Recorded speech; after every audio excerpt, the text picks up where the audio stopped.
في إطار احتفالات مملكة البحرين بالعيد الوطني المجيد وعيد جلوس حضرة صاحب الجلالة الملك المفدى ويوم شرطة البحرين، واصلت الفرقة الموسيقية للشرطة تقديم عروضها الميدانية، حيث قدمت عرضا في سوق الرفاع الشرقي.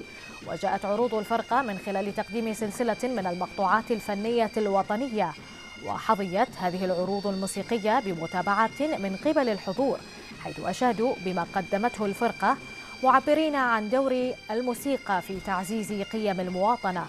كما ساهمت المعزوفات الفنية في إضفاء البهجة والسرور لدى المواطنين والمقيمين، والذي عكس ما تتمتع به الفرقة من خبرات تستند إلى تاريخ موسيقي عريق.